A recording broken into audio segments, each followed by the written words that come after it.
let's get started. Yeah. Let's do it.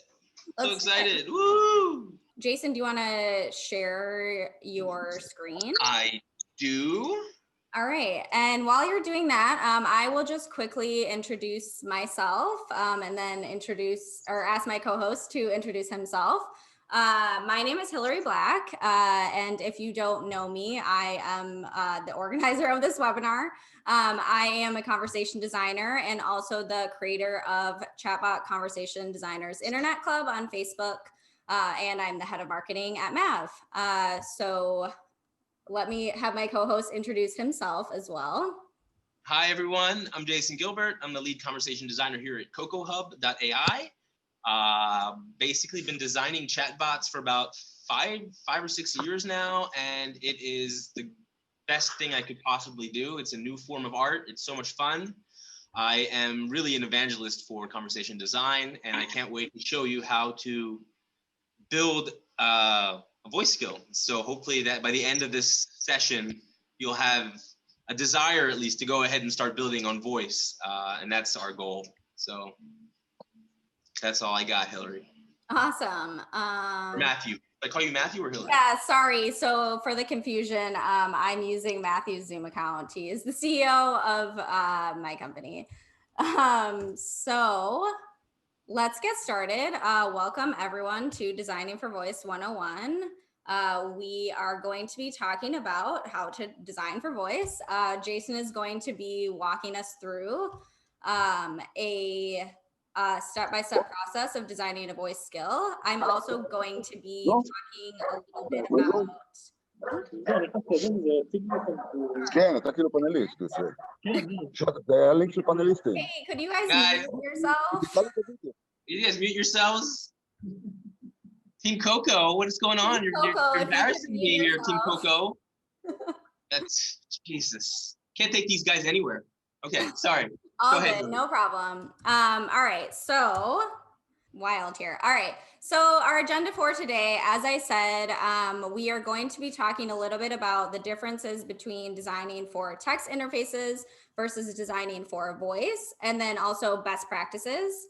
At that time, I'm going to be handing it over to Jason to demo the skill, which you might have seen from the video ahead of time, that it is the Commuter starring Liam Neeson, who appears in the skill, which is awesome. And then I'm sure everyone here has seen the movie at least twice. Yeah, exactly. Yeah, at least twice. At least. I watch it every night. And then we're going to be talking about the process of how to actually design that.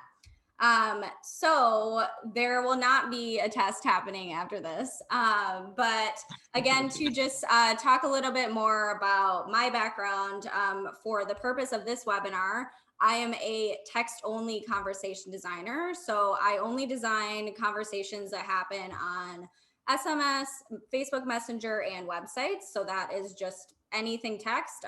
That's what my experience is in. I am the head of marketing and conversation design at MAV. We are an AI assistant for customer acquisition in fintech.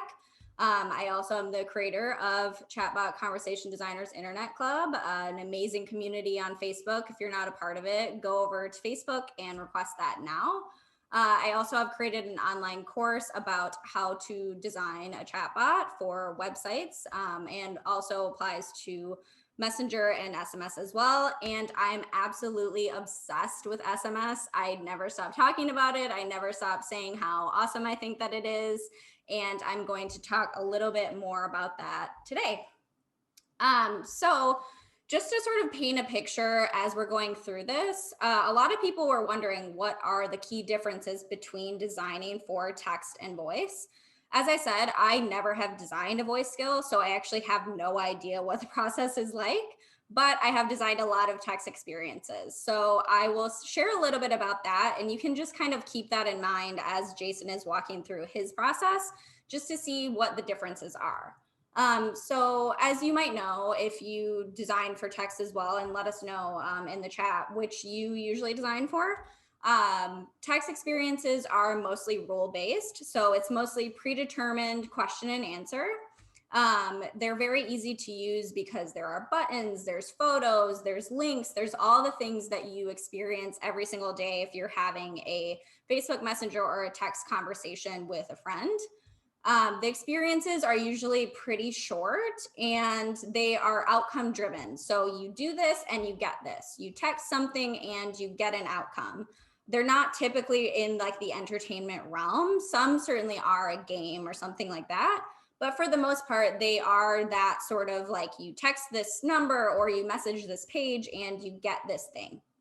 And so the utility part of it is mostly preferred over the user, especially if you're talking about like a customer support type of experience, or if you're talking about getting a quote for something, or you want to find out if you qualify for something, which is the type of experiences that I typically design. And so a few of the benefits there, the learning curve is very small. So people already know how to text. We've been texting, since I was in 7th grade. I think I've been texting. How about you, Jason? Wow, not since the 7th grade. We didn't have text in the 7th grade. We had stone tablets. No, Yeah. I think like college, weirdly enough, in 2001, or 2000, Yeah. something like that. Yeah, so like I've been texting, like I said, since 7th grade. And Facebook Messenger, as soon as it came out, I was using that, or we're using AIM, Instant Messenger, we're using all those types of messaging platforms, so people know how to use it. One of my absolute favorite benefits of SMS and of Messenger as well is that they are persistently open. So unlike a website or a voice skill, you can message the person at any time once you open that conversation. So once they start down the experience, you're able to re-engage them, say 7 days later, and ask them another question. If they fall off in the experience, you're able to say, hey, do you want to pick up where you last left off? So it's a really good way for businesses to be able to nurture customers consistently and be able to actually convert people days, weeks, and months down the line. So that's definitely like the number one value, I would say, for a business. And yeah, as I mentioned, they can be that experience or outcome driven. They exist where customers already spend a lot of their time. We're using our phones every single day. It's very baked into what we're doing and how we're interacting with people every single day. You can easily translate it, and then you can easily discover it.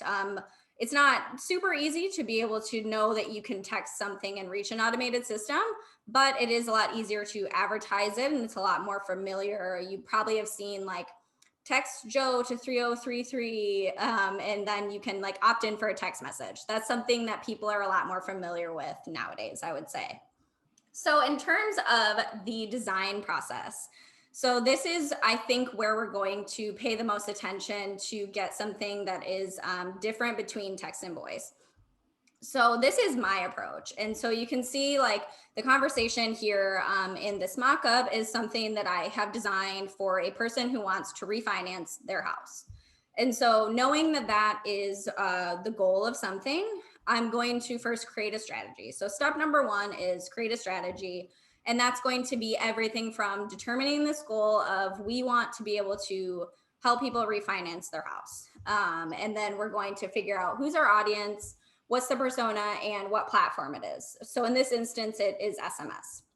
And then step 2, we're going to outline it. And then step 3, we're going to write it. We're going to draft our script. We're going to keep the intents and like our intent library mapped up. And then we're going to get feedback from either the client or our team. So this is where we're kind of going to be spending the most of our time as designers. And then next, we're going to stage it. So we're either going to create a prototype or we're going to create a live demo. And so since not a lot of tools use SMS, I usually created a live demo. And so people could actually try this out. So we could give it to our clients and say, text this number and test it out, see how you like it. Or we could test it ourselves. And then we're going to continue to edit that and then get it ready to launch. So once we launch, we are going to release it to a small group, a small test group. And that goes for SMS and Messenger as well. And then we're going to just track that, keep editing it, keep improving it, and keep adding more flows as we need them. And that's how it went with this right here. So here is my very lengthy best practices. And I see someone asked if I'm going to share the slides afterwards. And yes, we will share the slides afterwards. So you'll be able to come back to these. But just to pick out a few best practices that might be a little bit different between text and voice. Is definitely keeping it simple. So avoiding longer monologues, avoiding unnecessary questions. We want to kind of just get in and get out. And so especially when you're talking about SMS, you're paying per message. And so you want to make sure that you're not just sending message upon message upon message, because people are going to drop off. It's going to be a more expensive conversation. What we want to do is just tell them, here's exactly what you're going to get from this, and then here it is, and then goodbye. And so we're going to keep it, as short as possible.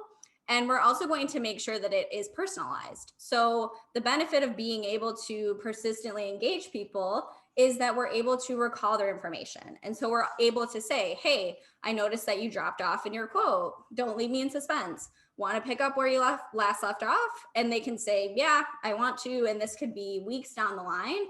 And then we can remember exactly where they were in the conversation. We can continue on in that conversation. And then one thing that I know definitely differs between text and voice is the off script intents. And so I definitely believe that we should train for off script intents, but keep it multiple choice. So we want to make sure that we're not saying that we can do every single thing. We want to tell the user exactly how to respond, and we want to make it multiple choice for them, just in case our technology doesn't necessarily line up exactly with the experience.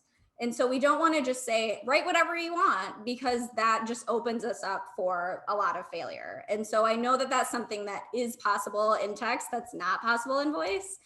So that's just something I want to point out. And with that, I'm going to hand it over. Oh, thank you. Wait, do I get control? Yes, you do. Let me stop controlling it. This is a terrible picture of me. Who put this picture? I think that you did. Oh, crap. Do I have control? I have control. Do I have the control? Yes, I do. Okay. Hi, everyone. I've introduced myself already. Some of you already know me. Some of you I know already and are conversation designers. I stumbled into conversation design from filmmaking, so I come at it from a very entertainment perspective and standpoint. I was a screenwriter, and later I made films as a director and a cinematographer, independent films, and I sort of took all the lessons from my filmmaking days and sort of applied them to conversation design. I realized there was a lot of parallels between making films and making chatbots, but making chatbots, as I've said before, is a whole new art form. It includes within it music and theater and writing and CX and customer service and all these other things, but it's a whole new art form. You're creating new personas. You're creating digital people, digital humans. So I found it fascinating. I'm a huge fan of sci-fi. I grew up with watching movies like The Blade Runner, watching The Jetsons, for instance, and just hoping that one day I'd be able to have a robot that would be able to, I don't know, make me dinner or something, I don't know. Or drive my car like Knight Rider, like Kit.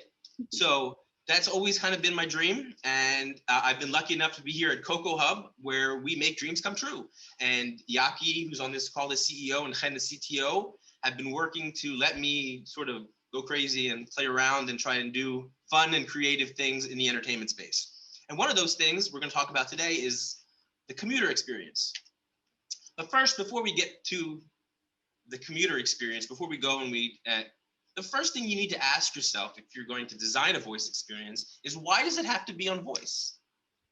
Why can't it be text? Does it have to be on voice? Meaning, where is my audience? If they're not using this or Google Home, then there's no point in me deploying a skill on there, because it's not going to reach them. I'm better off if they're on LinkedIn, just doing something on LinkedIn or on whatever, Discord, or I don't know, Facebook. But if your audience is here, then you want to be there as well. Or if your audience requires a skill that they can't use their hands, in which case this is also very helpful. So the first question because a lot of clients will come up and say, well, we want it also on voice. And the first thing I ask them is, why do you want it on voice? Is your audience there. And usually they're like, well, we don't know, da, da, da, da, da. And then I say to them, well, if they're not there, it's not a good idea. But if they are there, then voice is the way to go. And nowadays, I mean, I don't know what the numbers are, but a lot of people have Alexas in their homes and Google Minis and Googles. So voice is becoming much more prevalent. So what we're going to do now is we're going to demo this skill, and then we're going to reverse engineer it. So I'm going to show you what it's like, and it only got 3 stars here. So I'd like all of you to go and give it 5 stars now. So if you could all just stop. I'm just kidding. Don't do that. That's unethical. Basically, I'm going to go into, we're going to reverse the process, but let me start by actually demoing the skill. Okay, now this is for a movie, and let me give you a little bit of a background. Lionsgate was releasing a movie with our friend Liam Neeson, who has a unique set of skills, whose daughter seems to always disappear. I don't know what it is with his daughter, but they keep on taking her. And he made a film called The Commuter in 2017. And Lionsgate was like, they approached our company and said, we want to make a really extensive experience on the Echo with Liam Neeson's voice. We want to make it really immersive. We want to go crazy. So we wrote a huge script for Liam, which he would record. It was a Briggs-Myers test, and it would give the user a personality quiz. And the reason is because the movie is a thriller, and part of it is what type of personality are you? What kind of person are you? So we thought it would fit in. And as we were about to record Liam, his agent says, well, you guys only have 8 minutes of Liam's time. So we had to scale the experience down and completely shift the experience. We're going to talk about that in a minute. But it's a movie that I'm sure all of you have seen, The Commuter. Okay, so without further ado, Alexa, open the Commuter experience. The Commuter skill Can everybody is hear an that? interactive voice experience based on the upcoming motion picture, The Commuter, premiering January 12th. Stand clear of the opening doors, please. Who are you? I haven't seen you on this train before. Liam, is that you? Sorry, I don't mean to scare you. It's just that I've been forced into a situation that puts everyone on this train in danger. To the point, Liam. My name is Michael. Oh, I Michael. need to find someone who doesn't belong, or everyone could die. Will you help me? Yeah, I'll help you, Liam Neeson. Who would refuse you? I need to know if you're the kind of person I can trust. I'll give you a hypothetical situation. Okay. Let's see how you do. You're in a crowded train car searching for a passenger that you know very little about. A suspicious man leaves the car. Do you follow him or stay to investigate the crowd? I always follow strange people. It's just a habit. You follow him to the next car, and he sits near the front. Do you observe him from the back or guard the door in case he exits? I stare at him. I observe him from the back. I just like darts, just stare at him. Stare him, deathly stare. Interesting. You think things through and have an eye I do. for details. I know. Thank you. Unfortunately, this scenario isn't hypothetical. Oh, no. This is a real situation. Okay, now we're getting to the meat I of it. have no choice but to trust you. Transfer is available to the G. Will you help me? train. I already said yes, Liam. Don't ask me twice. I couldn't understand what you said. Yes. We're starting to attract attention. Let's split up. Good Look in the idea. next car and take this phone. I'll be in touch. What I'm phone? going to find out what the conductor knows. This phone? Next stop, Okay. Main Street. This is the Washington Avenue bound express train. Excuse me, I'm sorry, but my phone just died. Any chance I could use your phone to make a quick call? Absolutely. Sure. I give my phone out to all strangers who ask me on the train. Thank you so much. Hey, Mark, I'm getting off at the next stop. Could you swing by to pick me up on the way to the wedding venue? Mark, wedding venue. Perfect. Perfect. Bye, hon. Mark, wedding venue. Wow, thanks again. You're a lifesaver. I'm Samantha, by the way. Samantha. I am Jack Black. Nice to meet you. Oh, oops. Guess I still had some battery left after all. Wait a second, you This fooled is me. Washington Avenue. Huh. Oh, well, this is me. Bye. She fooled me on that one. Bye.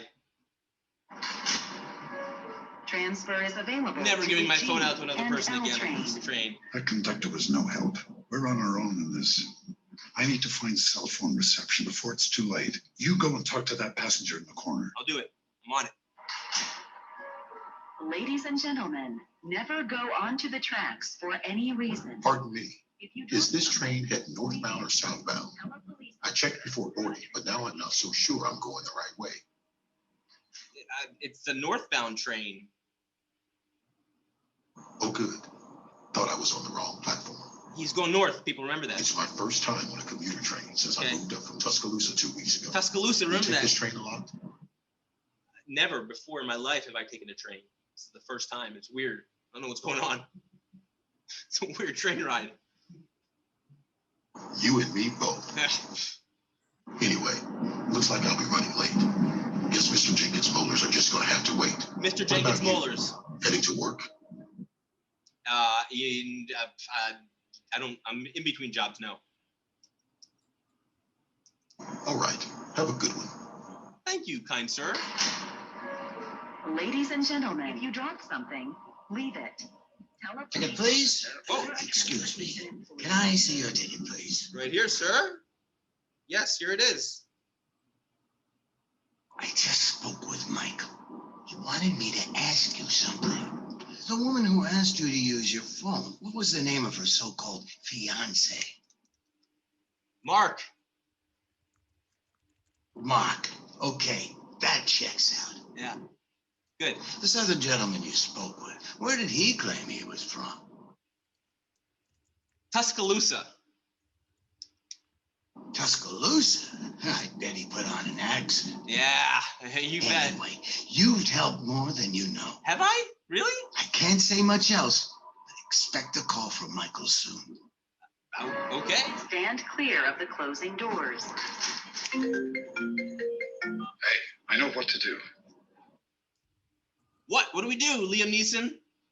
I don't have time for games. Of course not. We're in the middle of Let's get everyone off the train. Good idea. Hit the emergency brake.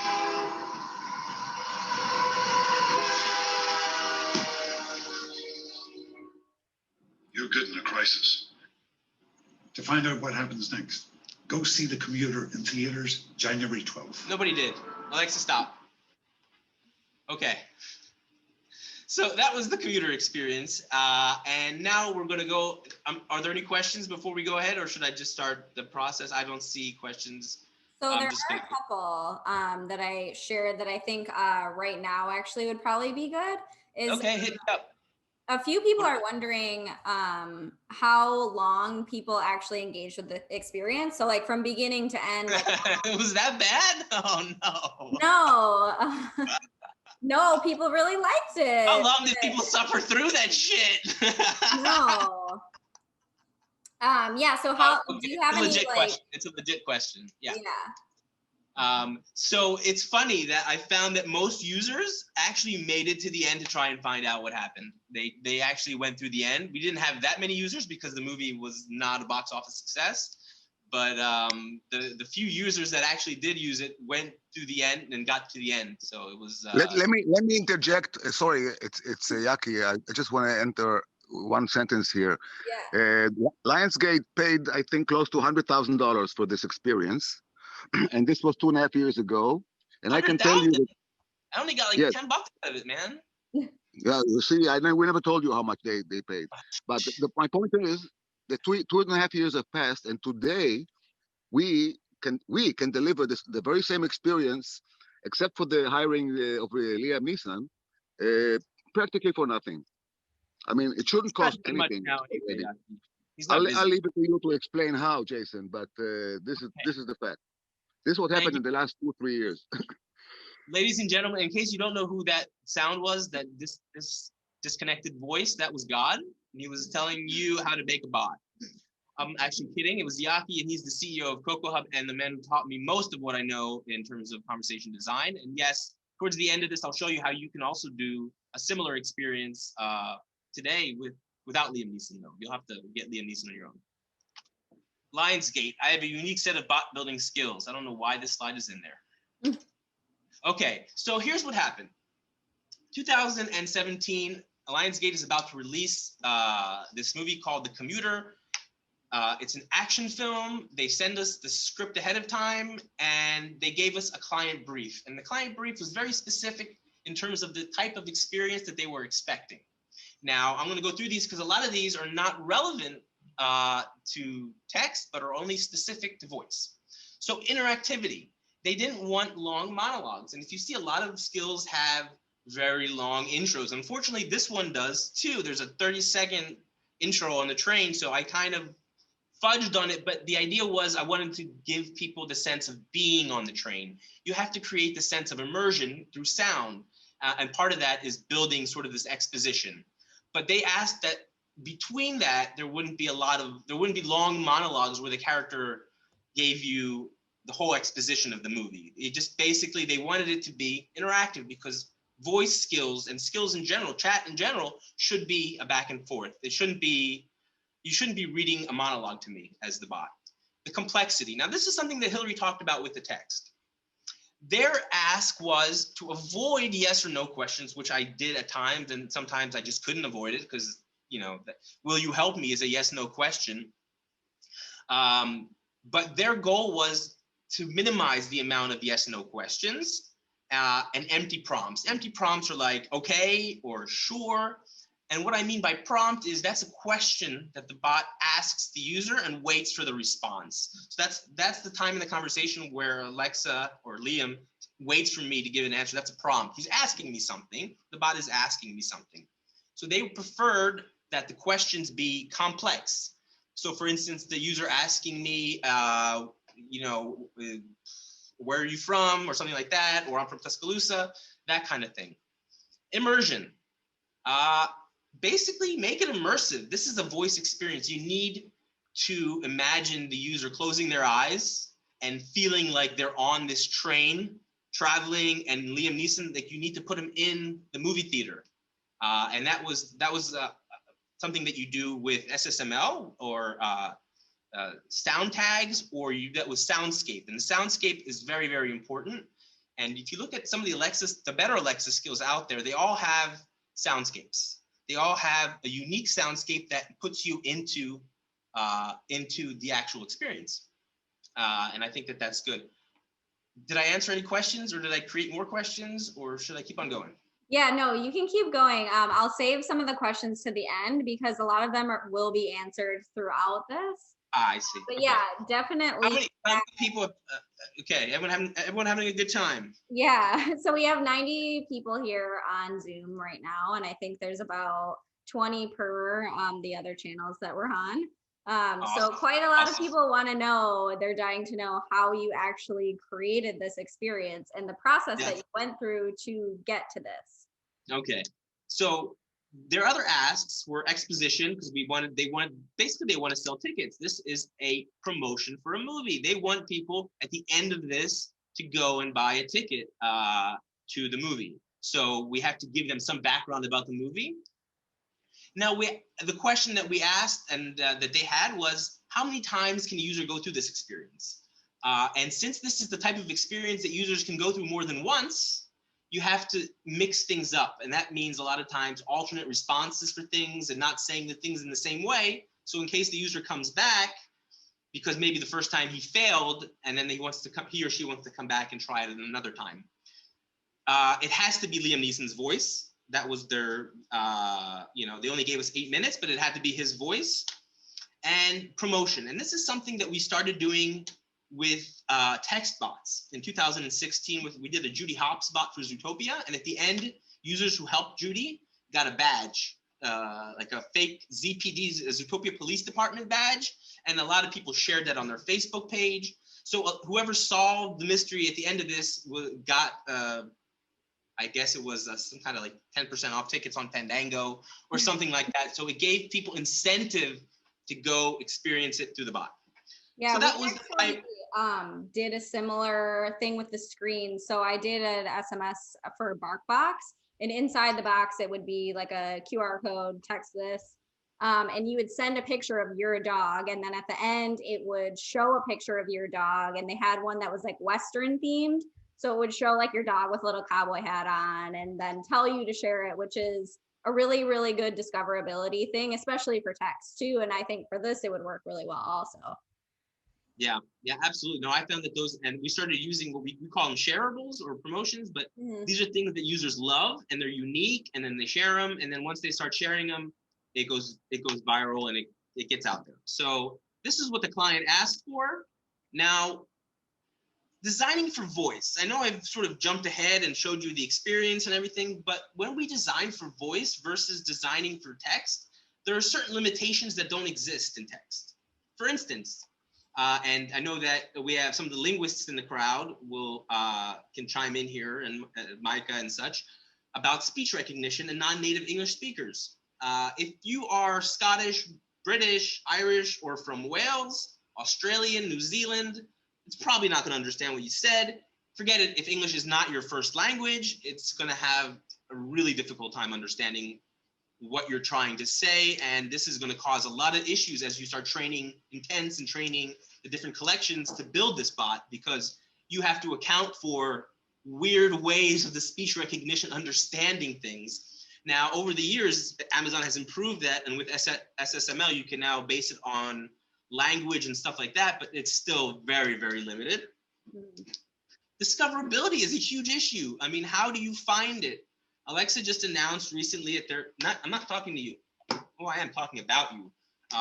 They just announced recently that you can connect a skill from an app. So if you have an existing app, you can now with a button connect it to a skill, which makes it easier, but it still means you need an app. You can't just, it's really hard to find. I have skills on here that I have to Google sometimes so I don't know their names so that I can find them on Amazon Skill Store. So it's really hard to find skills. The next limitation. There's no directory, right? There is a directory, but it's like the search isn't great there, and I've had trouble before. It's really hard finding stuff. It's really hard finding skills. Bottom line. One other thing is the experience that you're about to have with the user on voice might be in a loud environment, and that's something that will affect the experience. We had Anna, I have a chatbot, an all-domain chatbot named Anna, and we put her into a robot, a Pepper robot, and we took her to Berlin to a conference. And even though the robot has a sensor here, or a microphone where Pepper can understand what people are saying, because it was such a loud environment, we had to have people talk to a phone in order for the bot, in order for Anna to understand what they were saying. So you have to take into consideration when you're designing an experience, is this going to be in a loud environment? And if so, how is that going to affect the users? Also, are users going to be willing to do this experience in public? Would I go onto a train and talk to my phone like this? People would look at me like I'm crazy. They're looking like I'm crazy anyway, but they would look at me like I'm crazier if I started talking to Liam Neeson on the train. So that's another consideration. I call it a limitation, but I use these limitations to sort of make an experience and shape the experience. You can't give away spoilers in these type of experiences, obviously, because you want people to buy tickets. And this is a tough one. You have to stay within the canon of the film. And what I mean by canon of the film is like the world of the film. So it's with big franchises like we did Doc Brown, it was a lot easier because there was a lot of information about Doc Brown out there. So there was a lot of stuff that I could source. This film had nothing. There was no, there was just a trailer. I only had the trailer to build Liam Neeson's character. So basically that and the written script. So I didn't have much to go on, and I couldn't give away any spoilers. And I needed, with those two tools, to be able to forge a voice bot that would feel to users like Michael from the movie. So you have to sort of guess what the movie is going to look like from the trailer and the script. And it's important to get the tone more than anything else, because that's what you want to try and, like, you want to make sure that you're speaking in the language of the film. This is a murder mystery type of thing, so we wanted to keep it like a mystery. We wouldn't make it a fun game if it were like, because this is a serious movie. So it has to sort of, the voice experience has to match the experience itself, the movie itself. And the biggest limitation we had here, like I said, was Liam Neeson. We only had 8 minutes. We thought we'd have him for an hour, and he was only able to record maybe 100 lines, and we had to build a whole new experience. And what I'm going to do right now is I'm going to show you real quick. I'm going to stop sharing this. Hopefully I can do that. Yep. Hi, everyone. It's me again. Hello. I'm going to share again, and I'm going to try and share a different page on that.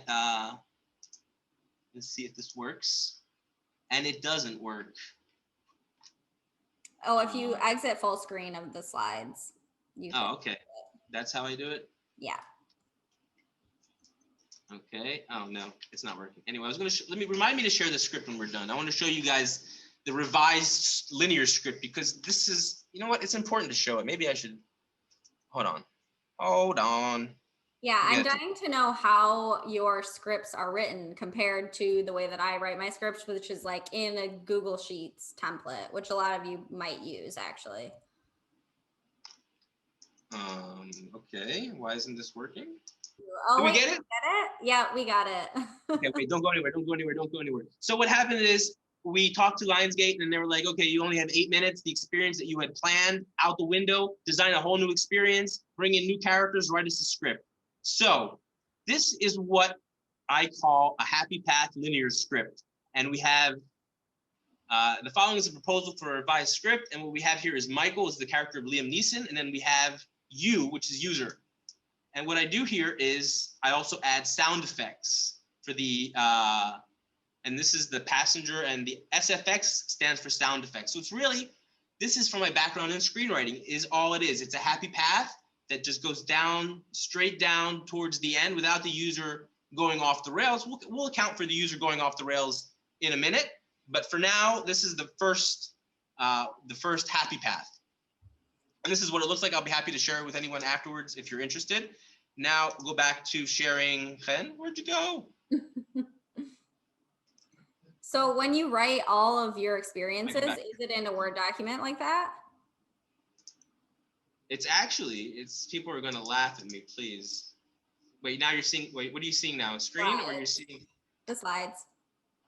What I do is I start on paper, pen and paper, and I write it down, pen and paper, and then I do a happy path, and then I talk to it. I record myself sometimes, and I record others, and I just talk to it, and I see, and I ask other people to talk to it, just the recording of myself doing it, and I see what it sounds like. I see, and I talk it out with other people, and I see how they react and what they say to it.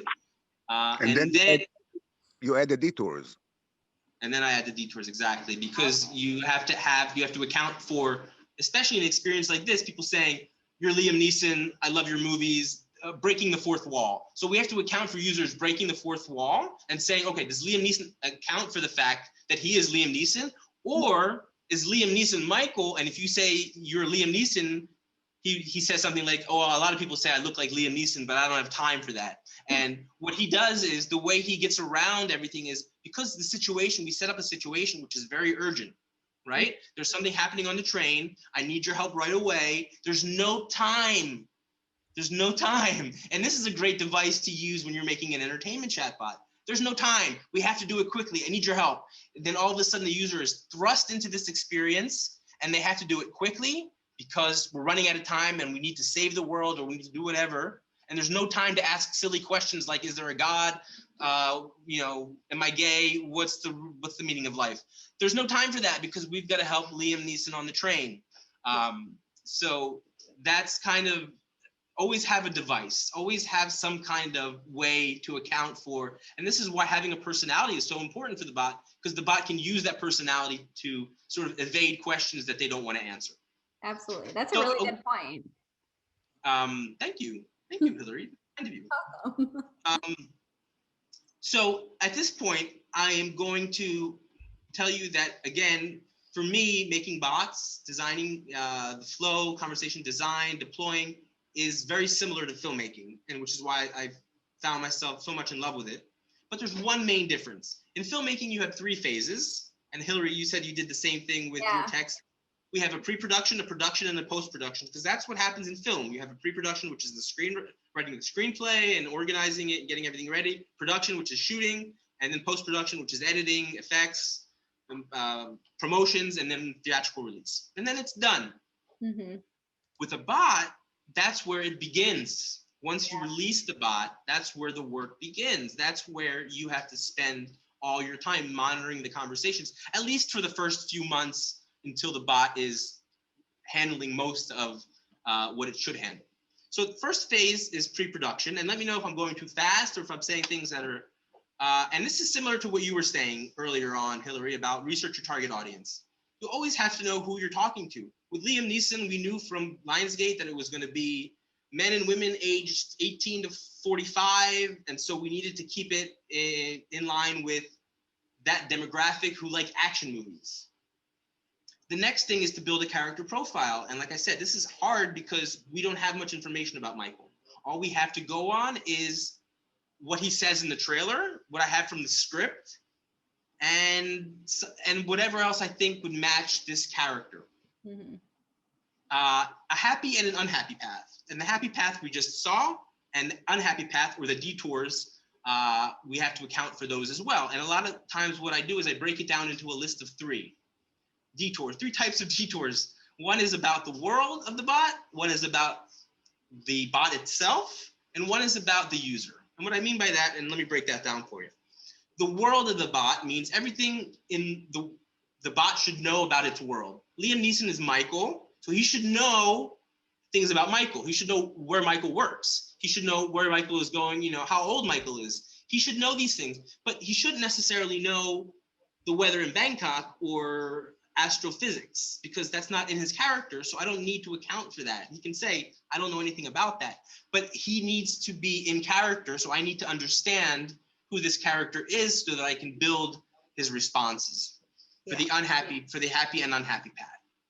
The next step is to build a character profile, and I've shared this document before. Many of you have seen it already. This is really a character Bible. And it basically, even if the user never sees this, even if this never gets exposed to whoever is talking to the bot, this is something that you as the conversation designer must know. You must know in and out all the details of your character, everything that they would do, everything they like. Do they have a pet? Do they like pets? Are they allergic to pets? Even if no one asks them. And the reason for that is because if you know them that well, you'll be able to answer everything about them relatively easily. And it really, I see this a lot when we work with Disney. We were working with Disney early on in 2015, 2016, and they have one person in charge of every single IP, of every single Disney character. And that person is in charge of making sure that Mickey Mouse, for instance, doesn't say or do anything in any one of the advertisements or commercials or TV shows or bots that is not in line with his character. So what I suggest is if you're working on a team, and this is something that I did as part of a team, we were a team of 6 writers, is to be consistent, create a style guide, and build a character profile so that everyone who's working on it knows how to speak. In other fields like graphic design, you have style guides, but you don't have a style guide when it comes to conversational AI. And I think that that's something that's very important early on, is to establish that. So, yeah, and also I think too, a lot of times what I'll do is if the company has like an avatar that they use, if they have like a mascot or something like that, I'll ask for those types of things, and I'll say, do you have your brand tone of voice that you always use, or do you have this flow from Progressive? Does she have this profile that I can adapt to the interface that I'm creating on? And so how would this person text? Exactly. And sometimes in text, it's interesting that I'm going into text now, but sometimes in text you do typos, because if the character does typos, so you're going to also want typos. You're going to want to text like kids do if you're talking to kids. You're not going to want to give full sentences with periods at the end. Same thing is true on voice. You want to talk to your audience in the way they understand, in the way that they talk. The last part of the pre-production here is build an alpha with temp voices. And what we did was I pretended to be the conductor, someone else pretended to be Liam Neeson, and we role played. We talked out the script, we talked out the detours, we talked out the one-liners. When I say one-liners, that means if it doesn't match anything in the happy or unhappy path, it's going to give them a fallback line. So we tested it ourselves before it even got to the phase where we're ready to give it to Liam Neeson to record the lines. The bot has already been built at this point, but with our voices. And so what we do at this phase is we start testing it with our voices. Okay. We create the intents, the collections, everything that's involved. We do internal testing of about 250 sessions. I know that sounds like a lot. It does. How many people here think that's a lot? Let's have a show of hands, virtual hands. What people say. I can't see any of your hands. Do you have hands? 7 hands, 8, 9, 10, 11, 12. A lot of hands are being. A lot of hands. It's not an arbitrary number. It's actually, we came to that number after maybe 3 or 4 years of making bots. We realized that once we hit 250 sessions, it had flattened out. We'd flattened the curve, so to speak, and all we had left were outliers, were people that were just testing the bot, or they were being mean to it, or they were being, but they weren't playing along. They weren't even trying to play along. There was 250 was usually a good number, and it's so hard to find 250 internal testers, because it basically means, let me harass every single person I know. Hey, do you mind talking to my Liam Neeson bot? Some people were like, yeah, I'll do it. That's fine. I'll talk to your Liam Neeson bot. Most people are like, yeah, I don't know, man. But we also relied on Amazon MTurk. And Amazon MTurk is a great way to test out software and test out chatbots. It's basically you give them an assignment of 15 turns. Go 15 turns with Liam Neeson on your Echo device, and then we see what random users are saying. We see what people who are not part of the process are saying and how they go through the experience, and that really informs us and fixing it before we basically, the last stage is recording the talent.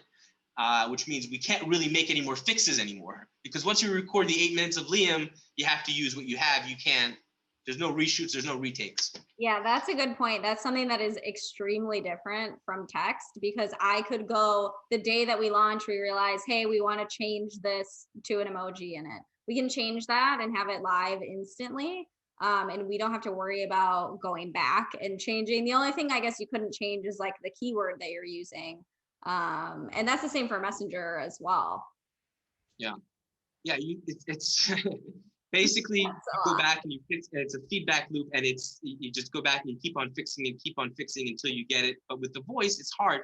But there's one thing that I found, a trick that I found with real voices and real voice artists that I used in this, and I found something remarkable. Do you guys want to hear it? Yeah. Yes. Okay. Good.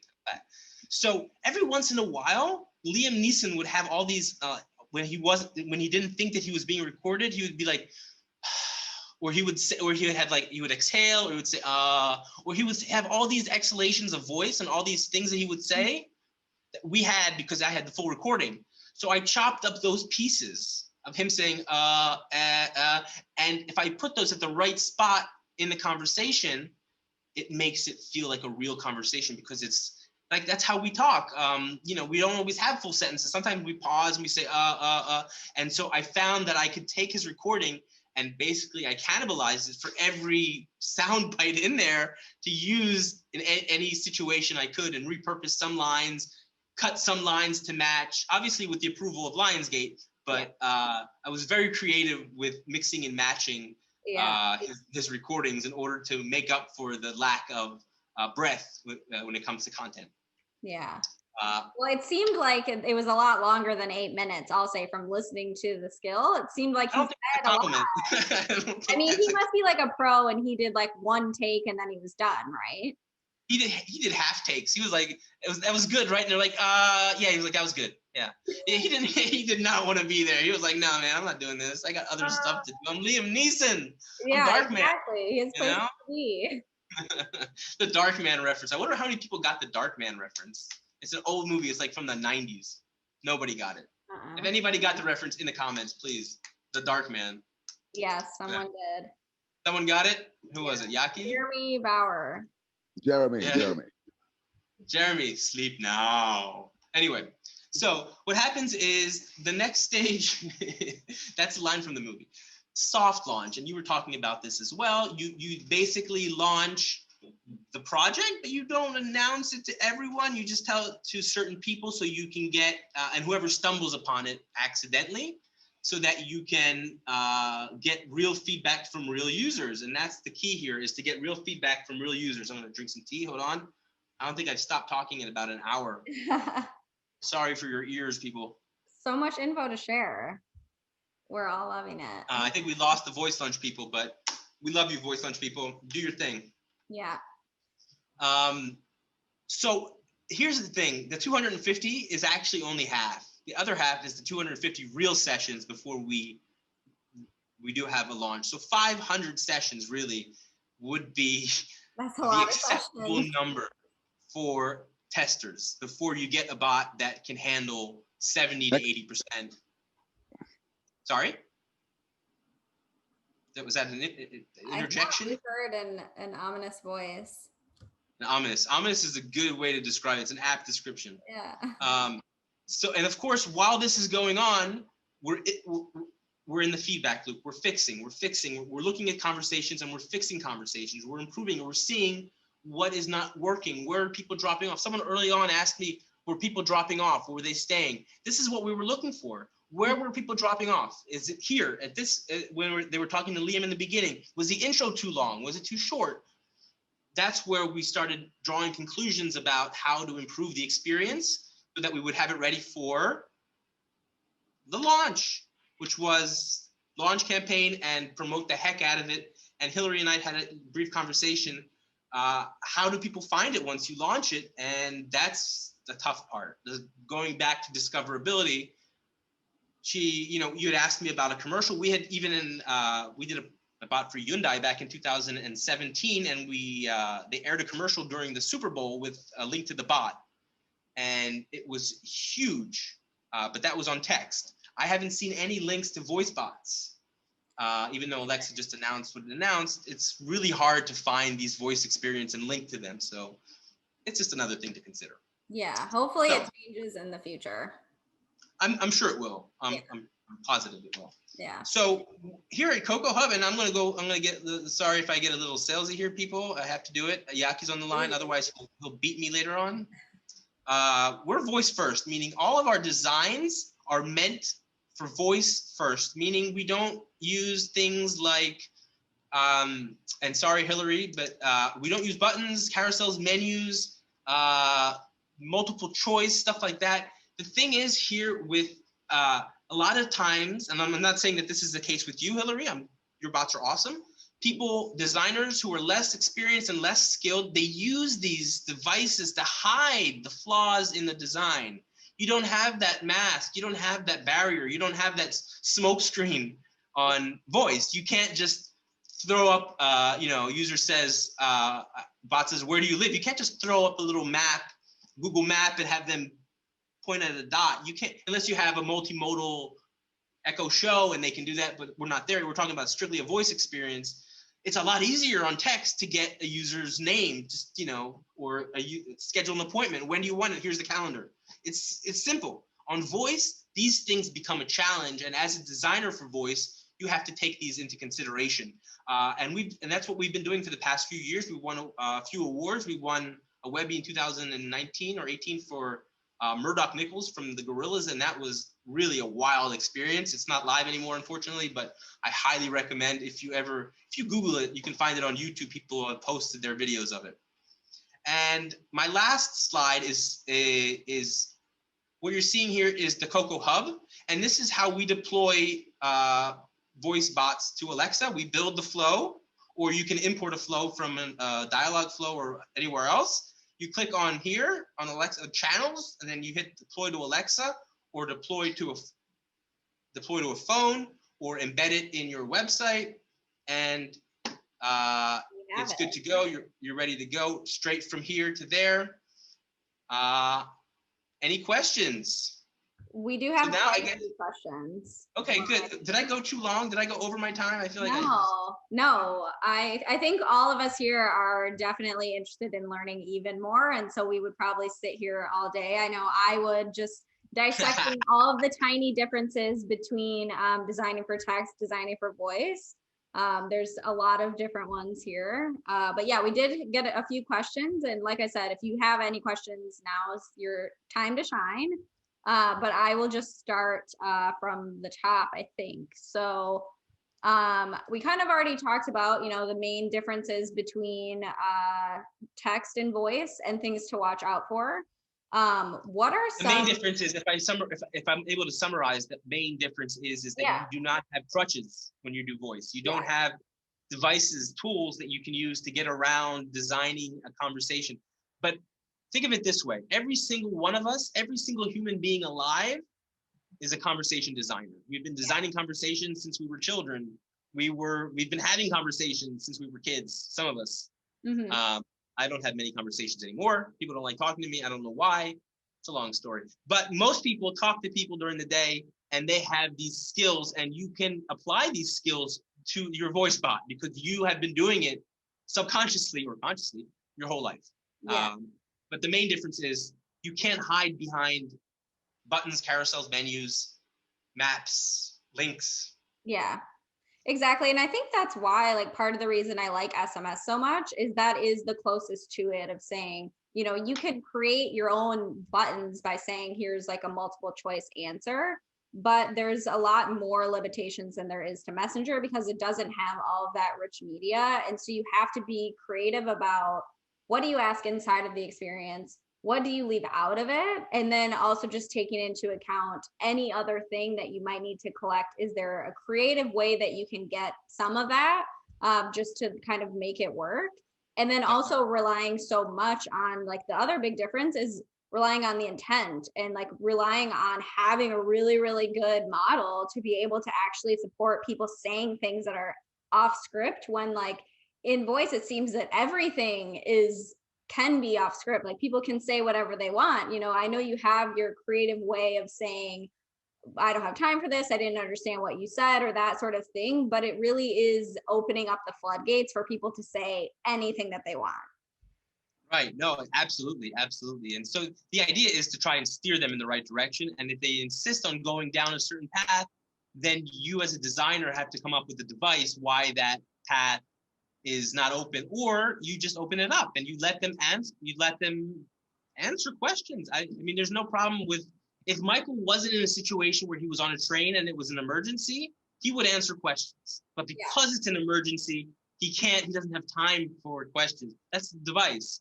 But these types of devices help us because we knew that people would ask Liam, okay, what's your favorite movie? Who's your favorite actor? Who do you like working with? Who do you hate working with? We knew that we were going to get questions like that. And so we accounted for him saying, I'm not Liam Neeson. Stop calling me Liam Neeson. I'm Michael. So that kind of stuff. That's the idea.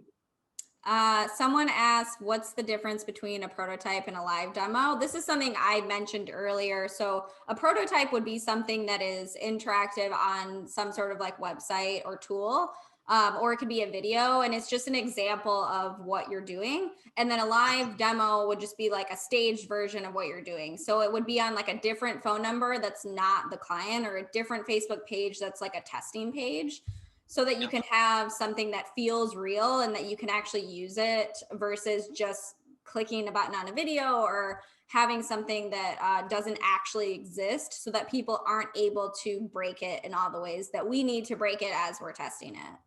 Yeah, and so when I started, there weren't any conversation. We weren't conversation designers. We were interactive script writers, and there weren't prototyping tools. Nowadays, I look around and I see companies like BotMock, Bot Society. I'm forgetting. There's so many now. They're really good, and they're really good prototyping tools. So if you have the patience, and it's a great way to show it on paper before you actually start building and getting technical. So if you want a prototype, I would look into BotMock. I would look into Bot Society. These are two companies that I know offhand that are doing some really great stuff with prototyping. But you can also prototype in a way on our studio that I showed you earlier. It's also built in a visual way where you can do like a visual editor. So we give you that option of prototyping it also on the hub. But there are some great tools out there. I recommend both BotMock and Bot Society. Yeah. And those are the ones that I recommend as well. I actually also have a promo code for BotMock. If anyone wants it, feel Great. free to send me a message and I will send it to you. Yeah, Obey better give us some royalties for this. We're giving him a lot of press here. Yeah, exactly. All right, next question. Jason, Jason, sorry, there was a request in the questions of someone that wanted you to walk them through how you build quickly, prototype and build a voice bot. Can you do that? Yeah, if that's something that we want to do real quick. Sure. I mean, if you want to do that. I don't mind. I can show you how to do it real quick. It's not a problem. Do you want to answer some more questions, or should I just don't? Because that's going to take me 15 minutes to do. It's not something I can do in a minute, but maybe not 15, but it'll take me 5 minutes.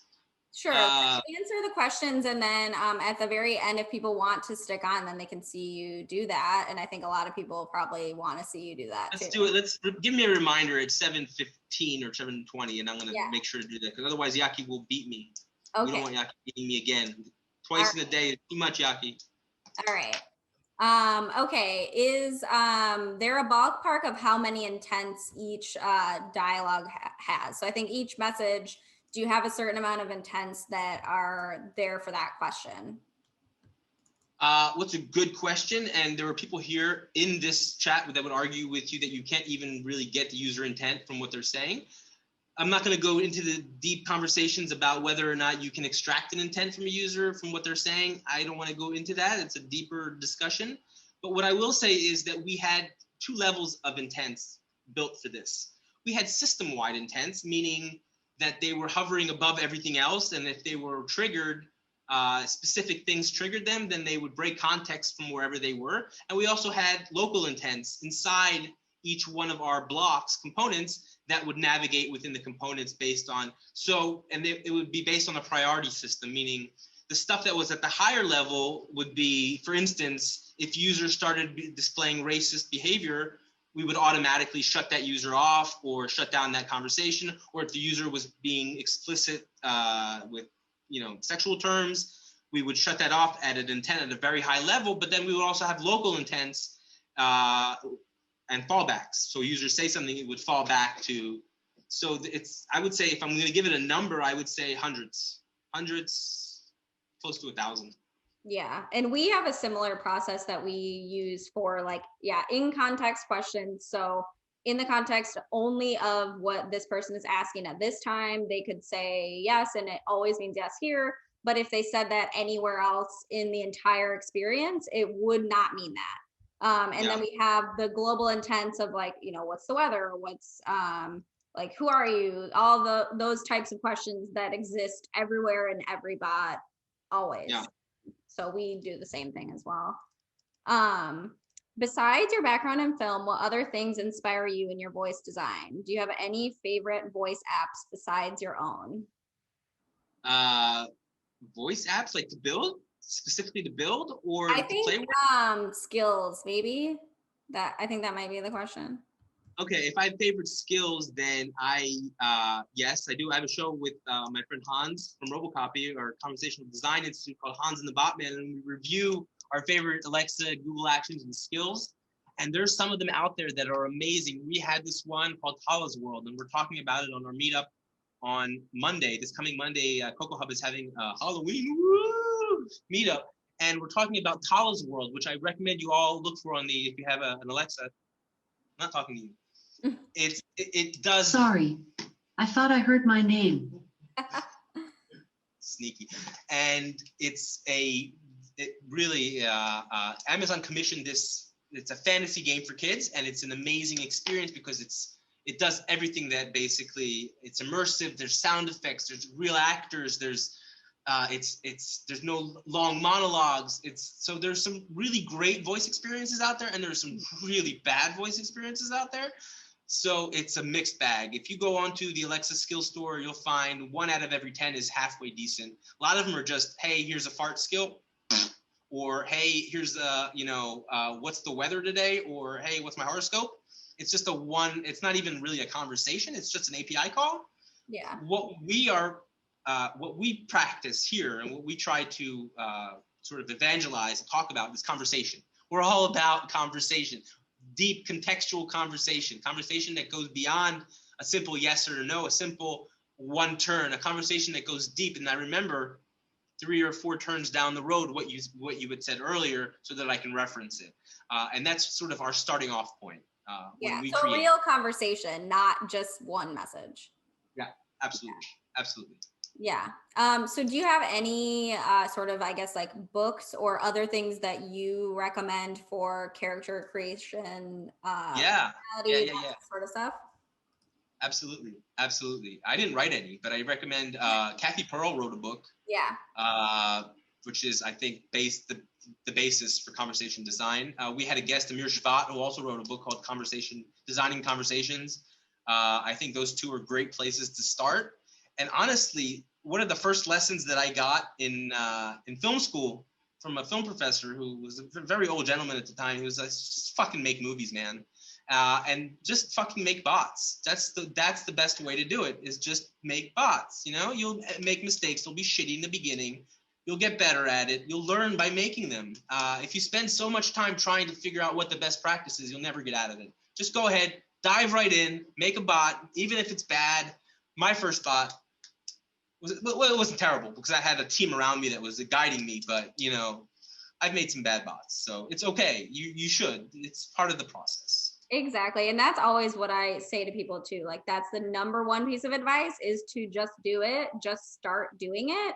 And you will get a lot better by testing your own thing, by seeing, oh, actually, when I try to use this, it didn't even lead me on the experience that I thought I was going to get. And I'm the person who wrote it. And I think there's a lot of difference between writing something down on paper or in a spreadsheet or in a Word doc, and then actually using it, physically using it. You learn so much about all the things that you do wrong by actually seeing it come to life. And still, you know, through your 500 tests, I'm sure you still had uncovered things that you didn't expect from the very beginning. Let me tell you, on a quick note, we've been making Anna. Yaki and I have been working on Anna for 15 years. Yaki started in 2001. I picked up in 2017. We're still fixing bugs. Yeah. 17 years later. Yeah. So. If I can say something, I'm working with Jason at Coco Hub. My name is Eran Soroka. Yeah, like Hillary said, just doing it. When you're starting and I'm like engaging with a lot of companies, trying to build their bots, feeling their way of connecting with the customers, what words they want to have, what possibilities they want to have. When you get into it, you start feeling out the process. It's like writing an interview when you are both the interviewer and the interviewee. And you just think about all the times and all the opportunities for you to harm yourself or to fail yourself. And from this one, you get like all the possibilities of conversation design. Thank you, Eran. And can I just say that Eran is proud. He's an amazing conversation designer he came from the world of journalism. And I always say journalists make some of the best conversation designers because they know how to ask the right questions. And Eran is amazing. He came in here with zero experience conversation design, just like I did. And working within a few months, he's already designing bots in different languages. So it's just dive right in, people. And it's 7:15. Can I show real quick? Yeah, absolutely. I was gonna say, yeah, and also I had no experience when I started either. I just was like, okay, I'm gonna build a bot. We want to build one. Let's try it. What does that even mean? Like, how does this conversation even go? And sure, the first ones I made were way too long. The dialogue was too long. They were, you know, too complex. But over time, you realize how exactly to talk to people in this medium. Yeah. Okay. Good point. So here is the Coco Hub, and here is the flow that I created on Coco Hub. And this is our glue. This is what it looks like. It's we can talk to it quickly. Type anything to get started. Hi. So far, so good. Oh, amazing. It's so good it doesn't even work. Use the voice. Lose the voice? Is that what's causing the problem? Use the voice. Type anything to get started. Hello. Guess what? What?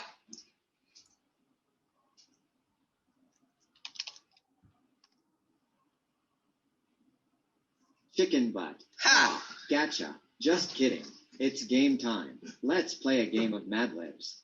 I'll ask you a few questions. Okay, whatever. A funny love letter. As you can see here, It's fun. Here goes. Give me a term of endearment, sweetheart, honey, etc. Okay, you've all played Mad Libs with your kids before, or you've played them, you know. So now I'm happy with my flow. All I do is I go to channels and I select, and let's do a phone. And Hillary, I want you're in the US, right? Yep.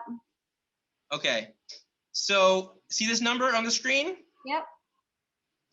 Wait, what's Amy? Who's Amy English GB Amy? No, I don't want Amy. I want the kid. What's the kid's name?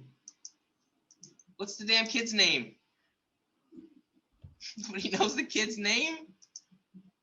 Is it Kevin? I think it's Joey. Okay, I like Joey's name. Okay, so I'm gonna hit save, and then what I want you to do is I want you to call that number. All right. Wait, I could not purchase phone number for 814? Why could you not purchase number for 814? I don't know. Anyway, what happens is you get the number. Buy local number. Come on, buy local number. She will call it. Try a local number. Okay, sorry. Okay, so let me try a local number. I'm in Israel. I'm still here. I pick the voice, and it's English US, and the voice is the AWS Poly. It's a TTS. Country is I'm in Israel, so I'm going to go to Israel. It's going to give me this number. Could not purchase phone number. Great, amazing. It works just as we planned, as you can tell. So what it would do is it would give you a phone number, and then you would call that number, and then basically your users could go through this flow, and you could do this in minutes. Really, all of it's already pre-made. You just stringing it together. Or Alexa, you can just do the same on Alexa, no? Put it on Alexa as well. So it's really easy to deploy. It's really easy to build, and it's fun because it's like a visual editor, and you're like playing with blocks, and you're moving blocks, and it's a lot of fun. If anyone here is interested, we just finished our first round of Coco developers, which is just a course we give people on how to use the hub to make voice experiences. It's free. You're all welcome to join the next round of it whenever it happens. It's with me, so you have to suffer through me again for another hour and a half every few weeks. If you can handle that, we'd love to have you. And so would you say that like that is your interface is one of the top things? Someone had asked on LinkedIn, the top things that shrunk this type of project being the commuter skill from $100,000 effort to something that is like much more approachable for more people. Yeah, exactly. It's basically democratized the process. It's basically made it available to everyone. It's called disruption. Yeah, that's another word for it. Basically, and we, as Yaki had mentioned, had been charging, the standard rate for a studio to deploy a chatbot on Messenger in 2016.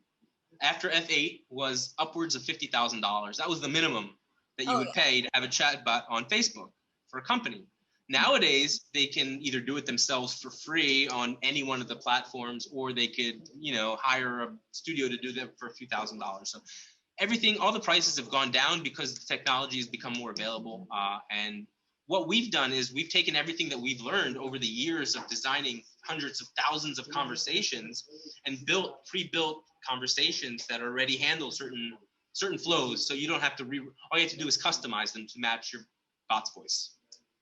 And that's kind of what we do. Yeah, that's awesome. It definitely has made it like way more approachable for someone like me with no voice experience to just go and not have to worry about it, because that's what you worry about in these experiences that are so bad, is because they don't have the intent library, they don't have the plan, and they, don't have the flows even mapped out. It's kind of just an open-ended thing. Yeah. And it's also starting from scratch. And we're saying, don't start from scratch. We built the logic for you. We built the intents for you. We built all that for you. All you need to do is customize the text. And that's the reason we did that, is because for me, as a screenwriter who has no programming experience, they wanted to create something that would accommodate me so that I didn't have to think about the limitations, that I could just write, I could just create, okay? And that's part of what makes this technology so amazing. And now that we're offering it to everyone, it's even easier than ever to create a voice bot. You could create the Commuter experience in an hour. Yeah, well, Really. without Liam Neeson in it. Without Liam Neeson, yeah, exactly. Exactly. So a couple of the last questions, and then I'll let you all get back to your day. Someone wants to know, what is an intent library? We keep using this word, and what actually does that mean? Where is it? What is it? How do you make one? All of that. It's a great question, and it's one that it opens up Pandora's box. Again, what an intent is, for all intents and purposes, is what the user is trying to say. So when I speak words to you, the words that I say I'm trying to get across a point of something. I either want you to do something for me, I want to do something for you. I have an intent in what I'm saying. I want you to book a reservation for me. I want you to help me with my homework. So each one of those is an intent, because there's a lot of ways of saying, can you help me with my homework? Is there a way you can help me with my homework? Would you mind helping with my homework? I'm having trouble with my homework. I'm having trouble doing schoolwork that I was given. All of these would fall into an intent, a big block that would trigger to the bot that they're asking about help with homework. Mm-hmm. And what you do is you create these banks of intents so that you don't have to keep on reusing and rewriting these expressions over and over again. So next time you have a question about homework, you use the homework intent. And so what the components do is they contain all that stuff, the intents, the dialogue management, everything that is scary to non-coders, it's already taken care of within it. So you don't have to do any coding. You don't have to worry about the intents or creating them or building them or training them. Yeah. How do you measure the success of a project like this, or I mean of any project, be it a chatbot, a voice bot? How do you target what a good ROI is for this project? But then also the metrics of, obviously I'm assuming you're measuring usage and you're measuring length, but like, what does success mean to something like this? That's a great question, and it's one that's different for every project. Lionsgate wanted engagement. They wanted users to become familiar with the canon of the film, with the plot of the film, and with character. So our job, for them, success was people being aware of these things going into the movie. So they weren't looking at it as, okay, the amount of tickets sold is not going to be, the KPI that's not the KPI. That's not what we're looking at here. If you sell tickets from here, great. And it's happened before. We had I was telling you earlier, we did a project for Power Rangers, the movie. Power Rangers fans out there? And we basically, from the bot, we gave a discount to the movie tickets, and thousands of people bought tickets, and it was a huge success for them. And so they looked at it in the metrics and said, okay, this is a great success because people actually bought the tickets and went to the bot. Some people just want the bot to answer questions, and they just want it to engage people. And for them, if the user gets their answer after 2 turns, they're happy. That's fine. It did its job. It really depends on what you're trying to achieve. And that's how you measure success. Set the goals with the client very early on, set the framework very early on, and set the expectations very early on. And then it'll be much easier at that stage when you get there to say, okay, well, we've reached the milestone that we said we try to reach, which is 100,000 users, or users spending more than 8 minutes on the chat, or users getting to the end. Yeah. One of those. Yeah, and I'll say too, for ours, a lot of what I do is centered around customer acquisition. And so obviously converting people is a successful metric. Being able to convert more people than a website form is typically how we would convert, or how we would show value to the customer of continuing to, use our service, is saying, we did 5 times better than your website form. We had 23% more conversions. We see more leads coming back. But the other thing is too, like with SMS, since it is persistently open, we see people come back 3 months later and finish the experience. And so it's sort of an always on thing of saying, well, right now you're seeing this amount of conversions, but you are going to continue to see them forever and ever. And obviously not for many years, but I think that, the record is several months, and you can see that it's going to be something that's going to continue to provide value for you long-term in the future. And then also just seeing, you know, the failure rates, seeing the completion of conversation, that more goes into how you can adjust the user experience once it is live, which is, you know, one of the benefits that we have that you might not have designing for voice, but it is something that you can optimize as it's going. And I think the last question is, Jason, people want to know where they can find you, where they can find your work. No. Where they can find you online, where they can find you all places and everywhere. Really? People are asking? I feel like I'm all over the place. First of all, I'm Discord. We have a Discord channel. I'm also on your Facebook group. Your Facebook group is a great place. I'm always there. We have our Discord channel for conversation designers. If you're into Discord, LinkedIn, Facebook, Twitter, Instagram. And I'd love it if you wanted to talk to Anna. I have a bot, Anna. She's an all-domain chatbot. We have a special surprise on Monday. Ooh. She's getting a makeover, and she has a full body now and a face. I just revealed the big reveal. Don't tell anybody, okay? It's a big secret. All right, I won't tell anyone. Don't tell anybody. So those of you that stuck around till the last minute, you got a spoiler. You got a spoiler for the Monday event. So good for you. You made the right decision. Yeah, absolutely. And where can people try any of your skills? Well, I can list them. I can send them. I have on Alexa. I have Anna. They can try, but it's in a dev skill, so it's not released publicly. But public skills, I have 2 different skills that I can send them to, and one actually uses. You can check all your skills on the component on the hub, no? Yeah, I can send them some of the components that I made on the hub, but I'm talking about clients. I'm talking about client skills. Bots that I built for myself, I can show you as well. But like, if you want to see client bots that are still live, then I can share that with everyone later on. Yeah, absolutely.